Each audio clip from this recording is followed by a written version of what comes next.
हमें लगता है वैसा ही अपना दोस्तों नीलकमल भैया जी लेकर आ रहे हैं बहुत ही बवाल लेवल का गाना दोस्तों, जिसका बोल है दर्द हालांकि जिसको लिखी है दोस्तों अपना आशुतोष तिवारी जी ने, म्यूजिक दिया है प्रियांशु सिंह जी ने। तो दोस्तों गाया है अपना नीलकमल सिंह जी ने। और दोस्तों ये गाना में आप लोग नीलकमल भैया जी के साथ में दोस्तों अपना रक्षा जी को देखने वाले हो। तो दोस्तों दोनों का कॉम्बिनेशन वाला गाना बहुत ही अच्छा हुआ है दोस्तों। आप एक बार टीचर भी देख सकते हो, कितना बवाल लेवल का टीचर छोड़ा है। तो दोस्तों आशु प्रियांशु जी का गाना है, आप सोच ही सकते हो ये गाना कितना हिट लेवल का, कितना दोस्तों ट्रेंडिंग में जाने वाला गाना होने वाला है। आपको पता ही है कि दोस्तों अपना नीलकमल सिंह जी जब भी गाते हैं दोस्तों गाना कितना अच्छा लेवल का गाते हैं दोस्तों।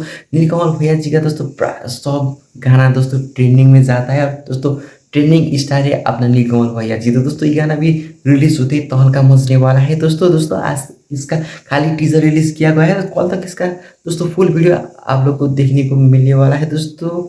ठीक है दोस्तों, अपने थोड़ा सा अच्छा लगा तो वीडियो को लाइक कर देना, चैनल को सब्सक्राइब कर देना।